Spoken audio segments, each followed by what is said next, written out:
À la télévision a été retransmis le grand film sur la prise de Troie. Alors, j'ai pas vraiment regardé le film. Je m'en suis rendu compte en cherchant un petit peu sur la télévision les différents programmes qui étaient proposés. Mais vous savez que le film ou l'histoire de la prise de Troie est réputé pour différentes raisons.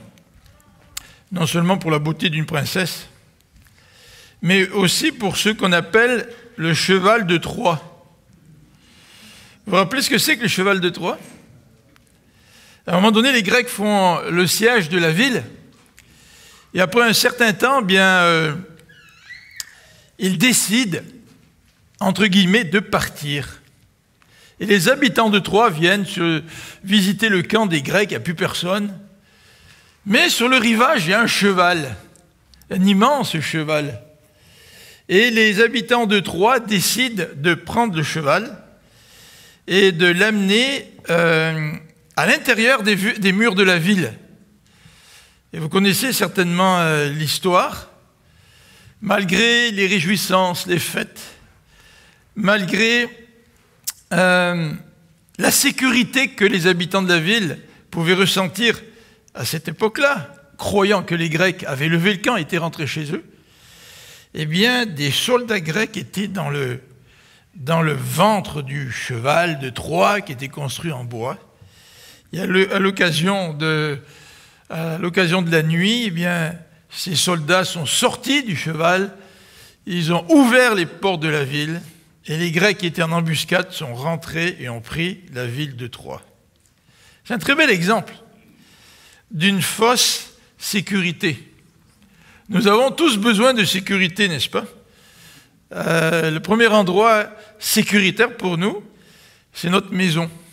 On aimerait bien que notre maison soit le lieu de notre sécurité. On parle beaucoup de sécurité économique.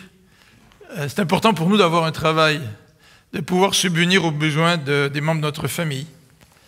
On parle même au niveau national de sécurité nationale. Et ça, c'est un souci en ces périodes d'instabilité. Et nous comptons évidemment sur notre gouvernement ou nos gouvernements pour préserver la sécurité nationale. Non seulement nous pouvons penser au cheval de Troie, en guise d'illustration sur ce sujet qui est la sécurité, et en particulier une fausse sécurité. Parce que les habitants de la ville festoyaient, ils étaient dans la joie, mais ce n'était qu'une fausse sécurité. Mais on pourrait donner une autre illustration. Et l'autre illustration, c'est celle de la construction du Titanic. My heart will go on.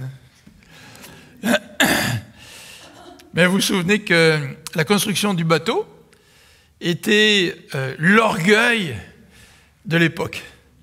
Et on disait que le Titanic était prêt à supporter toutes sortes de tempêtes, que rien ne pouvait le faire couler. Et si vous avez vu le film, vous vous rappelez certainement de l'attitude du capitaine qui était tellement persuadé que tout irait bien, qui a décidé de mettre les machines au maximum pour battre le record de la traversée pour arriver jusqu'à New York. Et vous connaissez l'histoire, un iceberg, parce que la route qu'avait emprunté le bateau était une route parsemée d'icebergs. Le bateau a frappé un iceberg et le bateau finalement a coulé. La fausse sécurité. Ça, c'était la sécurité qu'expérimentaient les gens sur ce bateau. C'était un beau bateau. C'est vrai qu'il y avait des gens qui étaient riches, des gens qui étaient plus pauvres, mais aucun d'entre eux ne pensait à cette tragédie qui allait les frapper. Et certainement que bien des gens se réjouissaient à bord de ce bateau. Quelle expérience extraordinaire, particulièrement ceux qui avaient beaucoup d'argent et qui pouvaient profiter des bienfaits que leur richesse leur accordait. La fausse sécurité. C'est le thème que je voudrais développer avec vous ce matin dans ces versets de Romains chapitre 2, à partir du verset 17. Alors, je vous invite à ouvrir vos Bibles ou vos cellulaires pour lire ensemble ce passage dans Romains au chapitre 2, à partir du verset 17. Et pendant que nous lisons ou que nous cherchons dans la Bible, j'aimerais juste vous rappeler là où nous en sommes dans cette étude de l'Épître aux Romains. Donc nous en sommes au début. Et nous avons regardé l'introduction, l'Épître aux Romains des versets 1 à 17, une introduction qui est particulièrement longue, contrairement aux autres lettres de l'apôtre Paul, contrairement aux introductions des autres lettres de l'apôtre Paul. Nous avons souligné que l'Épître se divise en deux parties, l'aspect pratique à partir du chapitre 12, verset 1er jusqu'à la fin, mais que le corps de l'Épître, eh bien, c'est une partie doctrinale. Paul va décrire ce que c'est que le salut. Et pour décrire ce que c'est que le salut, et nous faire apprécier l'importance du salut, Paul va commencer par une mauvaise nouvelle. C'est ce que nous voyons à l'écran. Et au chapitre 1er, à partir du verset 18, l'apôtre Paul nous présente les raisons de la colère de Dieu. Les raisons de la colère et de la sentence divine envers tout être humain. Ensuite, au chapitre 2, ce que nous avons vu dimanche dernier, l'apôtre Paul nous parle du jugement de Dieu. Et c'est un thème qui n'est pas très populaire, le jugement de Dieu. Et pourtant, Paul insiste en nous disant que tout homme est inexcusable. En fait, le mot « inexcusable », c'est un mot qui veut dire « sans défense ». Et dans l'original, c'est, à part la préposition qui est devant ce mot-là, c'est le premier mot qui commence au chapitre 2, « inexcusable ». Sans défense. Et mercredi, dans notre groupe, on a précisé que le mot « défense », en grec, si vous ne connaissez pas le grec, sachez que vous savez le grec malgré tout, c'est le mot « apologie ». Quand on fait l'apologie de la foi, il y a des cours qui se donnent au séminaire, on appelle ça des cours d'apologie, c'est-à-dire qu'on explique comment défendre la foi. Mais dans ce chapitre 1, c'est ce même mot qui est employé, avec une petite expression devant qui indique le contraire. C'est-à-dire, pour tous les hommes, il n'y a pas de défense. On a traduit dans nos Bibles « inexcusable ». Alors le chapitre 2 commence par cela. « Inexcusable », et là Paul va expliquer qui est inexcusable. Toi qui juges les autres, qui fais la même chose, n'est-ce pas? Donc le chapitre 2 commence sur les chapeaux de roue. La mauvaise nouvelle, c'est vraiment une très mauvaise nouvelle. L'apôtre Paul nous dit que nous sommes inexcusables. Et à partir du verset 17, eh bien, il va nous parler d'une fausse sécurité. Il va parler précisément des Juifs. Le début du chapitre 2 nous laisse sur une question. Est-ce que Paul s'adresse à des Juifs ou est-ce que Paul s'adresse à tout le monde? Alors probablement, il s'adresse en premier aux Juifs, mais ça s'adresse quand même à tous. Mais dans ce passage que nous lisons aujourd'hui, à partir du verset 17, Paul est très spécifique, il n'y a pas d'ambiguïté, Paul parle aux Juifs. Alors ce matin, nous avons le choix. Le premier choix, c'est de dire, moi je ne suis pas juif, donc ça ne me concerne pas. Alors nous pouvons nous poser la question suivante, Seigneur, je ne suis pas juif, mais est-ce que tu veux nous parler ce matin à travers ces quelques versets qui s'adressent aux Juifs? Évidemment, vous me connaissez, j'opterai pour la deuxième possibilité, c'est que Dieu nous parle ce matin. Même s'ils ne sont pas juifs, Dieu veut nous parler à travers ces quelques versets. Alors à partir du verset 17, nous allons lire, si vous voulez bien, verset 17, chapitre 2 de l'Épître aux Romains. Eh bien, toi qui te donnes le nom de juif, tu te reposes sur la loi, tu fais de ton Dieu ton sujet de fierté. Tu connais sa volonté, tu juges ce qui est le meilleur parce que tu es instruit par la loi. Tu es certain d'être le guide des aveugles, la lumière de ceux qui errent dans les ténèbres, l'éducateur des insensés, l'enseignant des ignorants, tout cela sous prétexte que tu as dans la loi l'expression parfaite de la connaissance et de la vérité. Toi donc, qui enseignes les autres, tu ne t'enseignes pas toi-même. Tu prêches aux autres de ne pas voler, et tu voles. Tu dis de ne pas commettre d'adultère, et tu commets l'adultère.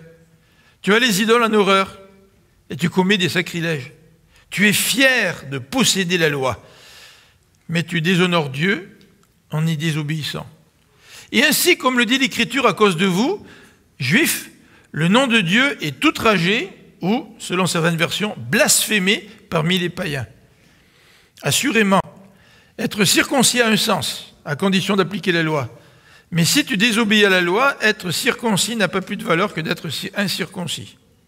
Mais si l'incirconcis accomplit ce que la loi définit comme juste, cet incirconcis ne sera-t-il pas considéré comme un circoncis?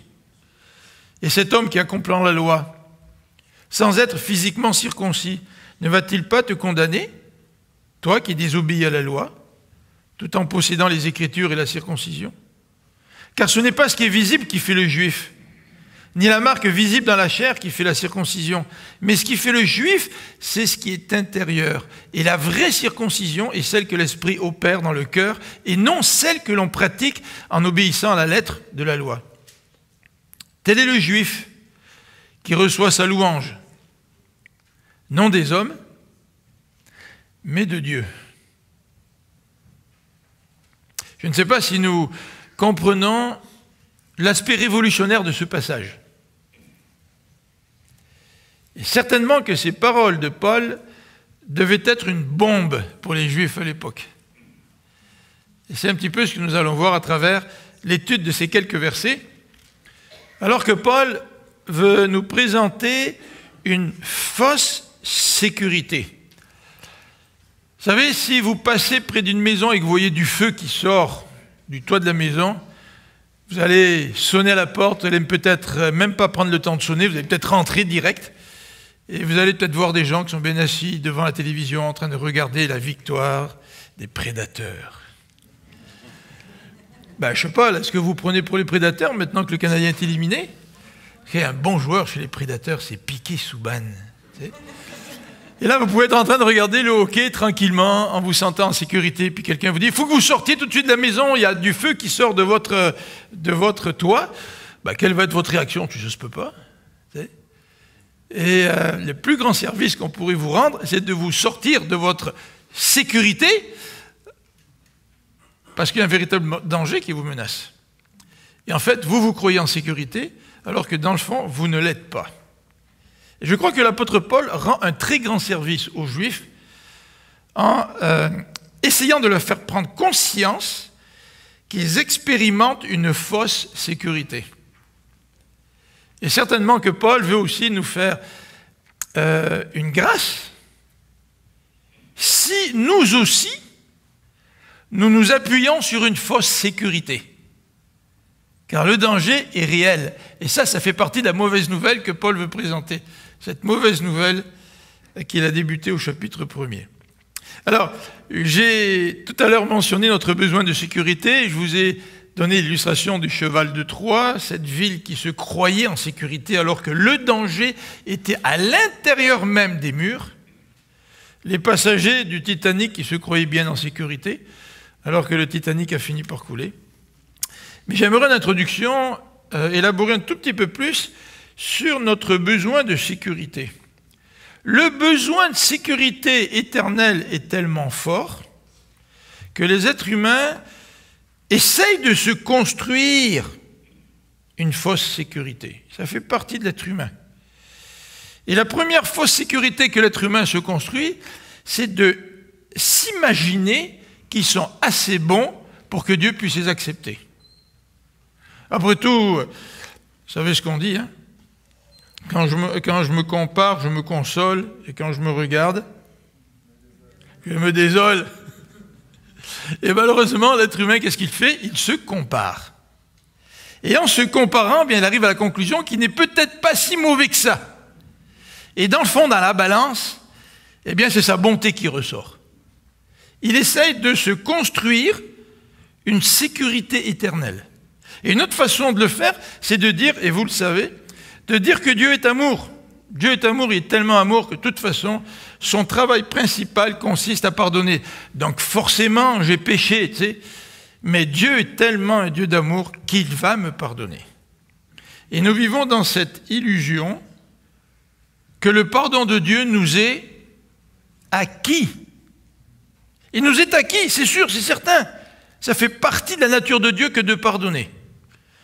Et le troisième argument que nous présentons face à notre besoin de sécurité, c'est de dire que Dieu n'existe pas.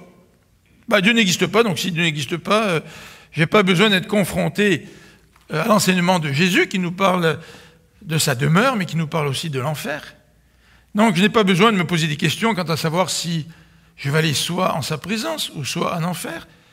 Je décide que Dieu n'existe pas. Et je le décide malgré le fait que Dieu me parle. Malgré le fait qu'au travers de la création, Dieu parle et dit, et révèle qui il est. Il révèle sa puissance, il révèle sa divinité. Et l'être humain, marqué par le péché, refuse le discours de la création sur Dieu. Et au lieu de venir à Dieu, l'être humain, se transforme en idolâtre. C'est ce que Paul nous a dit au chapitre 1er. Alors, vous vous rappelez certainement, dès le début dans les évangiles, dans l'évangile de Matthieu notamment, on nous parle de la prédication de Jean-Baptiste et la prédication de Jésus. Quelle était la prédication de Jean-Baptiste? Quelle était la prédication de Jésus? Repentez-vous car le royaume des cieux est proche. La bonne nouvelle, c'est que le royaume des cieux est proche, il s'en vient là. Puis dans tout l'Ancien Testament, la venue de Dieu était annoncée. Et quand on compare les textes de l'Ancien Testament avec les textes du Nouveau Testament, nous savons que la venue de Dieu s'en vient et que Dieu s'en vient au travers de Jésus. Ça, c'est la bonne nouvelle. Mais Jean-Baptiste et Jésus ont aussi prêché une mauvaise nouvelle. Il faut vous repentir. Pourquoi vous devez vous repentir? Parce que vous êtes pécheurs, parce que vous êtes perdus. Vous avez besoin de repentance, même si le royaume de Dieu s'en vient. Mes amis, la prédication de la bonne nouvelle, c'est d'abord de dire que nous sommes perdus. Pourquoi venir à Jésus si je n'ai pas la conviction d'être perdu? Il va me sauver de quoi? Vous savez? Et il faut avouer que c'est la partie la plus difficile à présenter à nos contemporains, aux gens que nous aimons. Hier, j'étais à un mariage, puis je vous dis, les mariés étaient beaux. Ils sont tous beaux dans les mariages, mais ceux-là, c'était particulièrement beau, parce qu'ils faisaient partie de la famille, tu sais.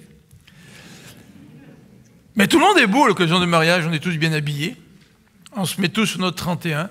Puis je regardais cette cérémonie, puis à l'intérieur de moi, je me disais, mais derrière toute cette beauté se cache une tragédie.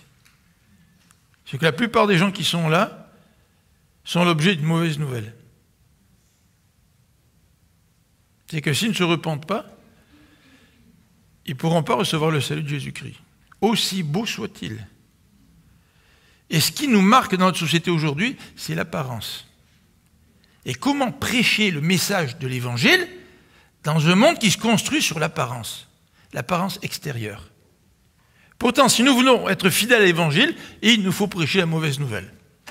Et Paul prêche la mauvaise nouvelle. Mais pas seulement la mauvaise nouvelle, mais aussi la bonne nouvelle. Alors, l'habileté qui est nécessaire pour nous, c'est de présenter la mauvaise nouvelle de la bonne façon. Pour ne pas taper sur le dos des gens. Mais vous savez qu'on peut dire à ceux que nous aimons pratiquement n'importe quoi si nous le disons de la bonne façon. Alors le défi, c'est de présenter la mauvaise nouvelle, mais de la bonne façon, dans le respect. Et une des façons de le faire, c'est de nous inclure dans cette mauvaise nouvelle et de dire que nous aussi, nous étions sous la condamnation de Dieu, afin de ne pas nous présenter comme étant supérieurs à ceux à qui nous voulons présenter l'Évangile. Et malgré tout, c'est difficile de présenter la réalité du péché quand nous voulons témoigner autour de nous. Alors, Jésus et Jean-Baptiste ont commencé en disant aussi « repentez-vous ». Mais regardez le reste du sermon sur la montagne, le message de Jésus. Qu'est-ce que Jésus est en train de dire sur le sermon sur la montagne? Jésus est en train de dire, notamment au chapitre 5, même et suivant, tout ce que vous faites dans votre vie spirituelle, dans votre vie religieuse, ne vous attire que la condamnation. Ça, c'est fort. Hein? Jésus est en train de dire à ses contemporains, vous êtes perdus. C'est ça le sermon sur la montagne. Vous êtes perdus. Et Jésus termine le sermon sur la montagne, au chapitre 7, en disant ceci, qu'à la fin des temps, il y a des gens qui vont dire, Seigneur, Seigneur, n'avons-nous pas fait des miracles en ton nom, n'avons-nous pas chassé des démons en ton nom? Mais Jésus va leur dire, je ne vous connais pas. Mais ça, c'est une tragédie. Et si Jésus dit à des gens, je ne vous connais pas, alors que ces gens-là sont persuadés que Dieu va leur ouvrir les bras, qu'est-ce que ça veut dire? Ça veut dire que ces gens-là ont vécu dans une fausse sécurité. Alors j'espère que ce matin, nous ne vivons pas dans une fausse sécurité. Mais regardons ensemble ce passage, à partir notamment du verset 17. Première phrase du verset 17. Eh bien, toi qui te donnes le nom de juif. Alors qui sont ces gens-là à qui Paul s'adresse et qui vivent dans une fausse sécurité? Qui sont ces gens-là? Bien, ce sont des juifs. Et les juifs, vous le savez, au travers de l'histoire, ils ont eu différents noms, ils ont porté différents noms. Le premier nom qu'ils ont porté, c'est le nom des Hébreux, probablement en rapport avec la langue qu'ils utilisaient. C'était les Hébreux qui étaient esclaves en Égypte. Ils ont porté aussi, à un moment donné de leur histoire, le nom d'Israélites. Probablement, le nom d'Israélites faisait référence au pays d'Israël que Dieu allait leur donner. Et au temps de Jésus, peut-être même avant, ils portaient le nom de Juifs. Et ils étaient fiers de leur nom. Le nom de Juif, en particulier le nom de Judas, ils ont pris aussi le nom de Judas, à un moment donné, les Judéens, vous savez, qui vivaient dans le sud du pays. Bon, au temps de Jésus, ça s'appelait donc les Juifs.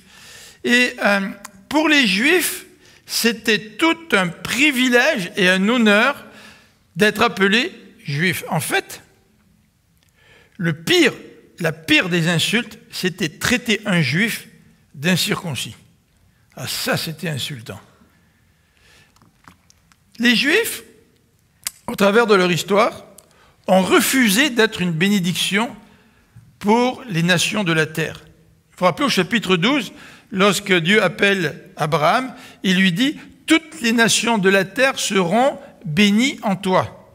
Et le peuple d'Israël avait été choisi pour être une lumière parmi les nations. Et malheureusement, le peuple d'Israël a refusé d'assumer ce rôle et cette mission. Vous connaissez l'histoire de Jonas? Oui? Il y a quelqu'un qui connaît l'histoire de Jonas, n'est-ce pas? Et je le sais, j'y raconte l'histoire de Jonas. Et quand je dis à Gianni, là, Dieu dit à Jonas d'aller à Ninive, Gianni, il va où Jonas? Il va l'autre côté. Il va prendre le bateau sur la Méditerranée. Jonas ne voulait pas prêcher le pardon de Dieu aux habitants de Ninive. C'est compréhensible de point de vue humain. Ces Assyriens étaient des hommes cruels qui empalaient leurs ennemis, tu sais, les ennemis d'Israël. Pourquoi, Seigneur, tu veux présenter l'évangile à ces gens-là? Pourquoi tu veux présenter la grâce, le pardon à ces gens-là? Et Jonas, il a été extrêmement choqué lorsque, suite à sa prédication, les gens de Ninive ont exprimé une repentance, au point que Dieu a remis la malédiction qui pesait sur le peuple. Et ça a profondément blessé Jonas. Jonas qui n'avait pas compris que le rôle du peuple d'Israël, c'était d'être une lumière, d'être une bénédiction pour toutes les nations. D'ailleurs, même les petits prophètes parlent un petit peu de ce travers-là, et même beaucoup plus. Si nous lisons dans Michée au chapitre 3 et au verset 11, nous voyons un petit peu la situation du peuple d'Israël qui, au lieu de s'ouvrir et d'être les témoins et être une bénédiction pour les nations, le peuple d'Israël se renferme. Lisons les versets 11 et 12. Ces chefs, dans Michée 3, rendent leur jugement contre des pots de vin. Ces prêtres se font payer pour dispenser l'enseignement. Et les prophètes prédisent l'avenir pour de l'argent. Ils s'appuient sur l'Éternel en disant « L'Éternel n'est-il pas au milieu de nous ?» Quelle arrogance! L'Éternel est au milieu de nous. Par conséquent, aucun malheur ne pourra nous arriver. Ça, c'est de la fausse sécurité, de la fausse assurance. Le verset 12 de Michée nous dit « Ainsi, par votre faute, vous qui croyez qu'aucun malheur ne vous arrivera, par votre faute, Sion sera labouré comme un champ. » C'est une image, hein? Quand tu laboures la terre, ça veut dire que tu la retournes. Et Sion allait être attaquée, allait être assiégée, allait être détruite. Jérusalem deviendra un tas de ruines. Le mont du temple sera une colline couverte de broussailles. Alors le peuple qui ne veut plus être le témoin de son Dieu Le peuple qui se renferme sur lui-même, le peuple qui finit par développer une fausse sécurité parce qu'ils deviennent orgueilleux du fait que Dieu est présent au milieu d'eux, mais ce peuple est infidèle à son Seigneur.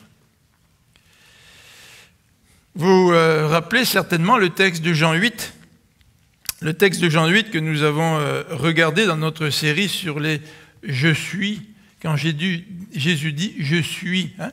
Bien, dans le contexte de Jean 8, en particulier au verset 31 et 33, Jésus parle de l'aveuglement politique de ses contemporains. Un aveuglement politique, c'est grave, hein? Et ça existe, des aveuglements politiques. Et si le peuple choisit mal son gouvernement, eh bien, ça peut avoir toutes sortes de conséquences désastreuses. Et Jésus dit ici aux Juifs, au verset 31, « Si vous vous attachez à la parole que je vous ai annoncée, vous êtes vraiment mes disciples. Vous connaîtrez la vérité, et la vérité fera de vous des hommes libres. » Et les Juifs répondent au verset 33, « Nous sommes la postérité d'Abraham, nous n'avons jamais été esclaves de personne. Comment tu peux dire, vous serez des hommes libres ?» Mais les Juifs, ça n'a pas d'allure. Ça fait des siècles qu'ils sont dominés par des étrangers. Les Assyriens, les Babyloniens, ça c'est ce que nous connaissons le mieux. Les Romains, mais avant les Romains, c'était les Grecs. Pratiquement pendant presque 1000 ans, à part une période relativement courte, de quelques décennies, les Juifs étaient dominés par des étrangers, mais dans leur orgueil, dans leur aveuglement spirituel, alors que Jésus leur parle d'une vraie libération, les Juifs leur disent, ou lui disent, « Nous n'avons jamais été esclaves de personne. » Déjà cela, s'ils étaient libres, s'ils avaient la souveraineté de leur pays, déjà cela de dire qu'ils n'ont été esclaves de personne alors qu'ils ont passé plus de 400 ans en Égypte, c'est déjà un peu fort. Mais là, quel aveuglement! Ça fait des siècles qu'ils sont dominés par des puissances étrangères. L'aveuglement politique. La fausse sécurité nous amène bien souvent dans un aveuglement non seulement politique, mais aussi un aveuglement spirituel. Regardez au verset 44, dans ce chapitre 8. Le verset 44 nous dit ceci.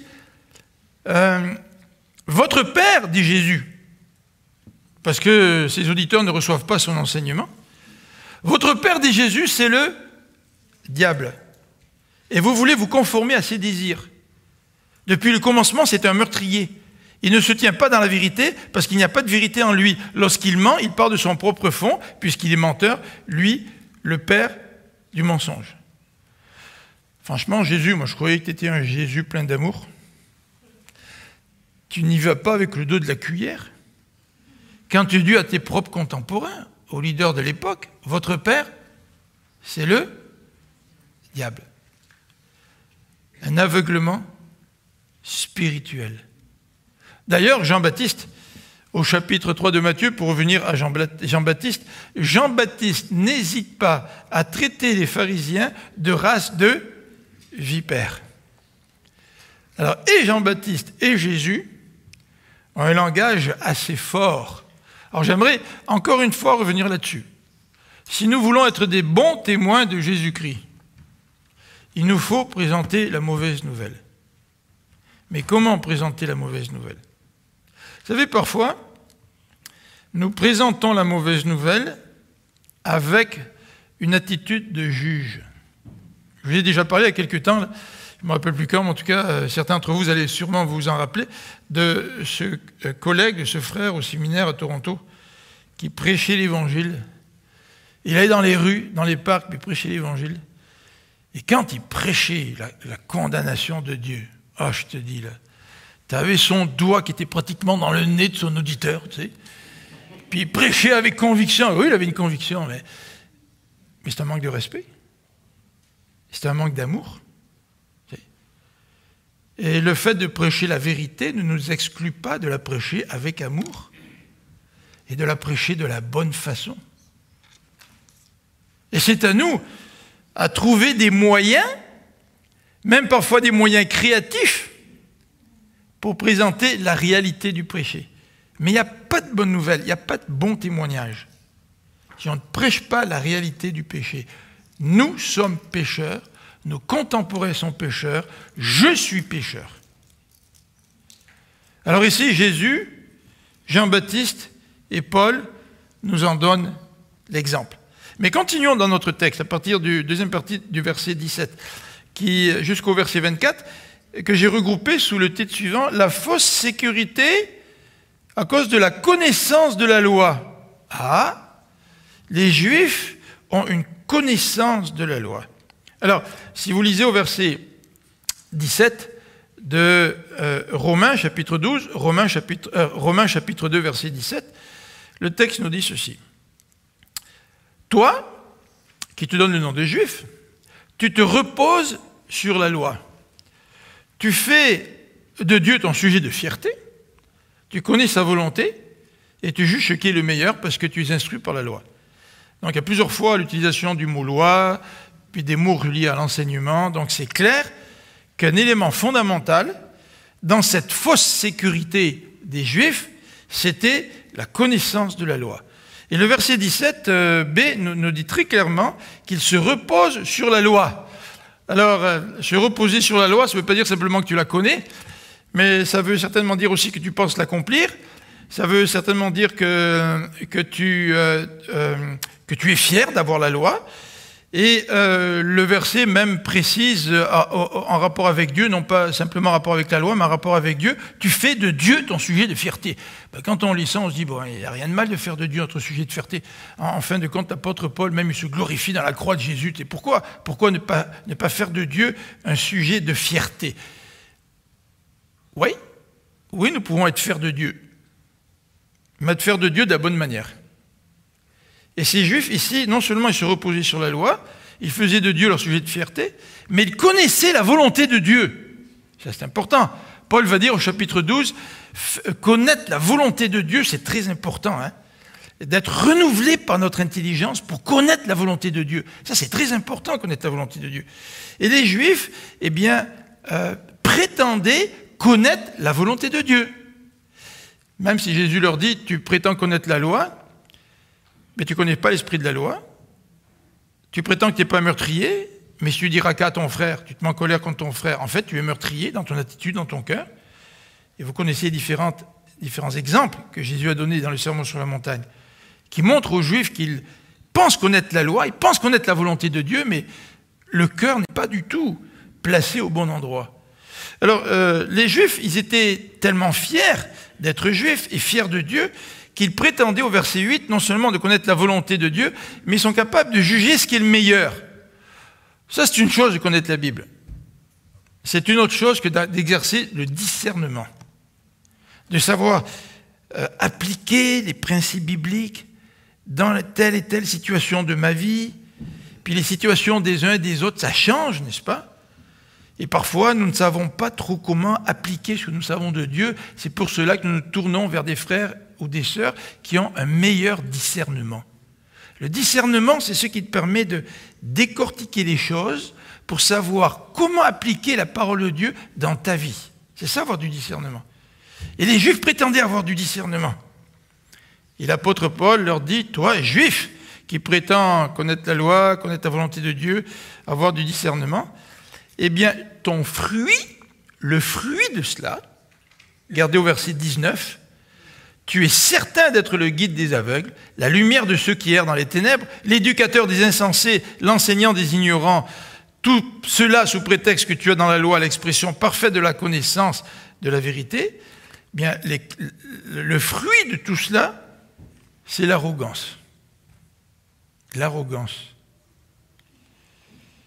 C'est intéressant parce que bien souvent, dans nos églises, nous rencontrons des gens qui se méfient des études. Moi, une fois, dans un ministère pastoral, ce n'était pas ici, rassurez-vous, parce qu'à l'église de Jésus, les gens sont parfaits. Mais quelqu'un m'avait dit, ah, mais tu sais, les études, là, ça éloigne de Dieu. Il y a un certain mépris face aux études. Et peut-être qu'on n'irait pas jusque-là. Mais en fait, si nous n'accordons pas beaucoup d'importance aux études bibliques, ça veut peut-être dire la même chose, même si on ne le dit pas. Mais c'est vrai qu'un des mauvais fruits des études, c'est l'arrogance. Tu penses que tu sais tout. Tu penses que tu as atteint un niveau de connaissance là, pas comparable aux autres. Et parce que tu as la connaissance, eh bien toi, tu prétends être le guide des aveugles. Tu prétends être le guide des aveugles, au verset 19. Tu prétends être la lumière de ceux qui errent dans les ténèbres. Alors, vous voyez comme il y a des paradoxes dans la Bible. Jésus nous dit, soyez la lumière du monde. Oui, mais je peux croire être la lumière du monde, marquée par mon arrogance. Je veux être le guide des aveugles, je veux dire aux autres quoi penser.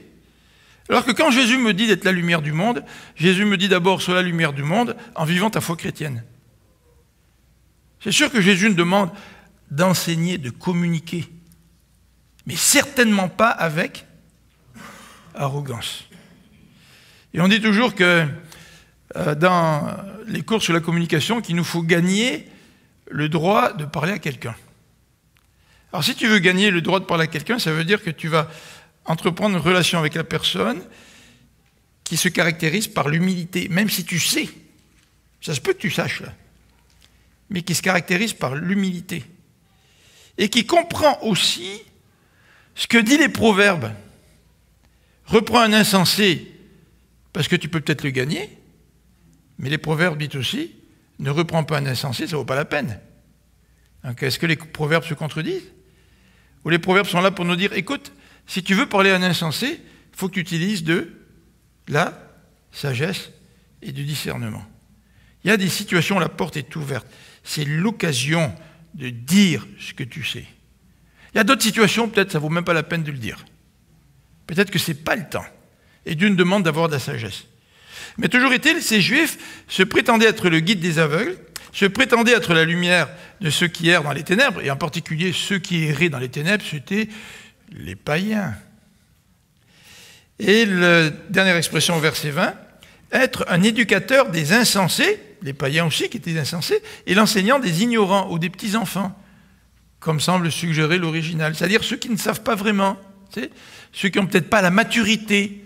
Moi, je prétends pouvoir enseigner ces gens-là. Mais au verset 21 et 24, Paul va nous parler de cette réalité, la fausse sécurité, qui s'appuie sur les connaissances de la loi, eh bien ne conduit qu'à un échec. Regardez les versets 21 à 24. Toi donc, qui enseignes tous les autres, tu ne t'enseignes pas toi-même, tu prêches aux autres de ne pas voler, tu voles, tu dis ne pas commettre d'adultère, tu commets d'adultère, tu as des idoles en horreur et tu commets des sacrilèges. Est-ce que les Juifs étaient convaincus de cela? Bien sûr que non. Les Juifs étaient convaincus qu'ils n'étaient pas des voleurs. Les Juifs étaient convaincus qu'ils n'étaient pas des meurtriers. Les Juifs étaient convaincus qu'ils n'étaient pas des adultères. Pourtant, Jésus les a confrontés dans le sermon sur la montagne. Et l'enseignement de Jésus était tellement marquant que la fin du sermon sur la montagne nous dit que le peuple était suspendu à ses lèvres. Jésus n'enseignait pas comme les autres. Ça veut dire qu'en quelque part, les Juifs, dans leur cœur, savaient qu'ils n'étaient pas vraiment aussi parfaits que cela dans l'accomplissement de la loi. Et au verset 21, le texte nous dit très très clairement, versets 21 et 22, que ces Juifs brisent la loi. En fait, les légalistes se caractérisent par cela. Ils prêchent la loi, mais ils sont les premiers à la briser. Et si tu t'appuies sur la loi pour trouver sur ton accomplissement de la loi la sécurité en rapport avec ton salut, tu vas faire face à quoi? À un échec. Et la conséquence de cet échec, au verset 23 et 24, c'est que tu déshonores Dieu. C'est-à-dire que tu pousses les païens, ceux qui ne connaissent pas Dieu, à blasphémer le nom de Dieu. Parce que toi-même, ce que tu enseignes, tu ne le mets pas en pratique. Vous vous rappelez l'épisode avec David et Nathan? Lorsque David a commis l'adultère avec Bathsheba, vous vous souvenez de ça? Quand Nathan est allé le voir, bien, dans 2 Samuel 12, verset 14, Nathan dit à David, « Tu as donné une occasion à tes ennemis de mépriser Dieu. Par son péché, David a donné l'occasion aux ennemis de mépriser ou de blasphémer Dieu. La fausse sécurité, elle ne s'appuie pas simplement ou seulement sur une connaissance de la loi, sans vraiment l'appliquer, mais la fausse sécurité s'appuie aussi sur le rite religieux. Et aujourd'hui, les paroles de Paul sont extrêmement à propos. Bien des gens s'appuient dans leur spiritualité sur leur connaissance, et bien des gens s'appuient sur le rite religieux, et en particulier, Paul va parler d'un rite, c'est celui de la circoncision. Il y avait d'autres rites chez les Juifs, mais Paul parle de la circoncision. La valeur de la circoncision nous est décrite au verset 25. Paul nous dit, être circoncis, ça a un sens. Au verset 25, il nous indique en quoi la circoncision a un sens. Au verset 25.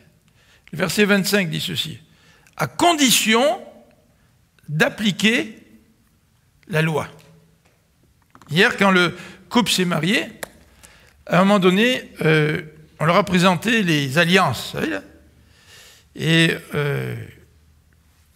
porter une alliance en soi ne veut pas dire grand-chose si tu n'appliques pas la réalité du sens de l'alliance.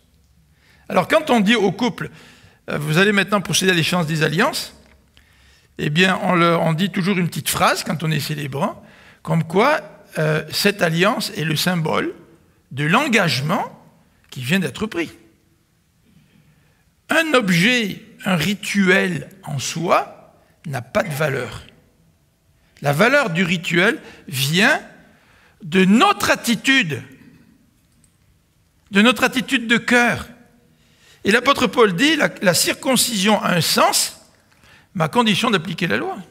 Si tu n'appliques pas la loi, si tu désobéis, être circoncis n'a plus aucune valeur, tu n'es pas mieux qu'un incirconcis. Dans d'autres termes, Paul est en train de dire aux Juifs, tu n'es pas mieux qu'un païen. Quelle insulte pour le Juif. Mais c'est vrai, mettons-nous dans la peau d'un Juif. C'est vraiment une insulte. Qu'est-ce que c'est? Quelle insulte on pourrait vous dire qui vous ferait sortir de vos gonds? Pensez à ça un petit peu là. Est-ce qu'il y a quelque chose là auquel vous tenez vraiment là? Si quelqu'un vous fasse une insulte. Moi je pense à une insulte, mais je ne vous le dirai pas. Mais ce n'est pas toujours très beau les insultes. Mais vous vous rappelez dans ce fameux match de soccer, petite parenthèse, le soccer c'est bien mieux que le hockey, vous savez. Pas d'accord. Dans une finale de la Coupe du Monde, la France contre l'Italie. Il faut qu'ils suivent ça. Hein, tu le sais, hein, Roger? Qu'à un moment donné, Zidane, le joueur étoile de la France qui avait porté toute l'équipe pour la ramener jusqu'en finale, tu sais, qui était sorti de sa retraite pour revenir, qui a donné un coup de boule, comme on dit, un coup de tête à l'arrière italien. Bon, les journalistes ont dit qu'à l'insulte, se sont échangés les joueurs. Parfois, sur le terrain, les joueurs s'insultent. Hein. Ils ne sont pas très très polis, hein, pas du tout. Hein. Et heureusement qu'on voit l'image, qu'on n'entend pas le son. Tu sais. Mais imaginez une insulte là, qui vous ferait vraiment sortir de vos gonds.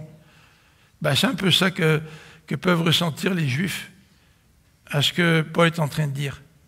Ta circoncision, là, elle ne te rend même pas mieux qu'un incirconcis, qu'un païen, si tu n'accomplis pas la loi de Dieu. Alors, le verset 26 précise en disant ceci, si l'incirconcis accomplit ce que la loi définit comme juste, cet incirconcis va être considéré par Dieu comme circoncis. Waouh! La circoncision, ça mettait à part le peuple d'Israël. Et là, Paul est en train de me dire qu'un gars qui n'est pas circoncis, il pourrait être considéré comme nous, comme membre du peuple de Dieu. Quelle insulte! On peut comprendre pourquoi, à un moment donné, les Juifs voulaient arrêter Paul. Hein. et que ce n'était pas une histoire d'amour nécessairement entre le peuple juif et Paul, prédicateur, lorsqu'il était à Jérusalem. Et le verset 27 va encore beaucoup plus loin. Cet homme qui accomplit la loi sans être circoncis. En fait, la circoncision, c'était une belle pratique, outre le fait que c'était une opération qui était peut-être un petit peu souffrante, c'est pour ça qu'on faisait ça très jeune, mais c'était une belle pratique, un peu comme la pratique d'avoir un anneau, tu sais, au doigt pour deux personnes qui s'aiment. Mais le verset 27 dit, cet homme qui accomplit la loi, donc un païen, il n'est pas circoncis, ne va-t-il pas te... Qu'est-ce que le texte dit au verset 27 ? Te condamner. Toi qui désobéis à la loi, toi qui possèdes les Écritures, toi qui possèdes la circoncision, ne va-t-il pas te condamner? Alors j'ai dit tout à l'heure que ce matin le texte parle à qui? Aux Juifs. Je ne suis pas juif. Je ne suis pas circoncis, donc... Mais se pourrait-il que nous aussi, nous nous appuyions sur des rites religieux qui nous donnent une fausse sécurité pour notre éternité, pour notre salut. Oh, c'est peut-être pas la circoncision, peut-être c'est le baptême, peut-être c'est notre appartenance à une église, peut-être c'est des œuvres religieuses, peut-être c'est des dons financiers. Qu'est-ce qui fait en sorte que nous nous appuyons sur une fausse sécurité concernant notre destinée éternelle? Au verset 28 et suivant, l'apôtre Paul va faire une différence. Il va décrire ce qui fait le juif, le vrai juif. Pas le juif qui est élevé dans la religion juive, mais le vrai juif. Eh bien, le verset 28 nous dit, ce n'est pas ce qui est visible qui fait le juif. Ce n'est pas ce qui est visible qui fait le chrétien. Ce n'est pas ce qui est visible qui fait le peuple de Dieu. Ce n'est pas la circoncision. Ce n'est pas le baptême, que tu sois bébé. Ce n'est pas la confirmation quand tu es adolescent. Ce n'est pas le baptême quand tu es adulte. Ce n'est pas tous les rites religieux qui font de toi le vrai juif. Ce n'est pas ce qui est visible. Et le verset 29 nous dit, c'est ce qui est à l'intérieur qui fait de toi un enfant de Dieu. C'est l'œuvre de l'esprit. La vraie circoncision, ce n'est pas la marque dans la chair. La vraie circoncision, c'est Dieu qui vient changer notre cœur. Et la Bible emploie l'expression circoncision du cœur. Et les Juifs ne pouvaient pas faire une circoncision du cœur. Bien plus compliqué, là, de toucher un cœur qui est à l'intérieur. Mais d'autant plus compliqué quand on comprend que le cœur, c'est le centre de l'individu. Et je ne vais pas citer les passages que vous allez voir à l'écran, mais simplement les résumer en disant ceci. Nous avons besoin, notre sécurité, c'est de recevoir la louange, non pas des hommes, mais celle de Dieu. Regardez la fin du passage, au verset 29. Ce dont nous avons besoin, c'est que Dieu nous loue, Dieu lui-même puisse nous louer. Et pour que Dieu lui-même puisse nous louer, il faut que le Saint-Esprit opère un changement dans ma vie et que ma sécurité ne repose pas sur des gestes externes ou extérieurs, mais que ma sécurité repose sur l'œuvre du Saint-Esprit, ce que le Saint-Esprit a fait dans ma vie, le changement qu'il a fait. Et les versets que vous voyez qui sont tirés de l'Ancien Testament, par exemple dans le prophète Ézéchiel ou dans le livre de Deutéronome, même c'est repris dans le Nouveau Testament, dans le livre de Colossiens, nous avons besoin que Dieu transforme notre cœur de pierre en cœur de chair. Un cœur vivant. La pierre, c'est dur. Peut-être qu'un sculpteur vous dira que la pierre, c'est vivant. Mais la pierre, c'est dur. Et Dieu a besoin de briser notre cœur de pierre pour le transformer en cœur de chair. Et c'est cette transformation qui se fait en Jésus-Christ qui me permet d'avoir accès à ce salut que Dieu me donne. En Jésus-Christ, en Jésus, seul, nous l'avons chanté. quel est le fondement de notre vie, de votre vie spirituelle? Ah oui, on peut bien commencer par la grâce, mais après on continue par les œuvres. Là, tu as un mauvais fondement. Et ce n'est pas étonnant que si tu continues par les œuvres, tu vas douter de ton salut. Parce que les œuvres, tu n'en feras jamais assez pour satisfaire Dieu. Mais si ton salut a commencé par la grâce, est-ce que tu continues à vivre dans ta marche chrétienne en t'appuyant sur la grâce de Dieu? Peut-être que tu cherches Dieu, puis peut-être que tu cherches Dieu dans des actes religieux qui ne sont pas nécessairement mauvais en soi. Attention, l'aumône, la prière, ce sont des actes religieux qui ne sont pas nécessairement mauvais en soi. Mais ce ne sont pas ces actes-là qui vont te donner une bonne sécurité en ce qui a trait au salut spirituel. Peut-être que ce dont tu as besoin, ce n'est pas plus de gestes religieux, plus de rituels, mais ce que tu as besoin, c'est de dire à Dieu, Dieu, change mon cœur. Transforme mon cœur de pierre en cœur de chair. Et ça, c'est le miracle que Dieu veut faire dans notre vie. Et tu ne peux pas appartenir à Dieu si Dieu ne fait pas ce miracle-là. Si tu n'implores pas Dieu pour que Dieu fasse ce miracle, qui change ta nature, qui te fasse naître de nouveau, qui te régénère, qui te fasse passer des ténèbres à la lumière. En d'autres termes, qui te donne un cœur nouveau. Et quand Dieu te donne un cœur nouveau, tu le sais. Tu n'as pas besoin d'essayer de te convaincre, tu n'as pas besoin que des gens te convainquent ou te fassent un lavage de cerveau. Quand Dieu change ta vie, le Saint-Esprit te donne la conviction que maintenant tu appartiens à Dieu. Est-ce que tu as demandé à Dieu qui change ton cœur de pierre en cœur de chair?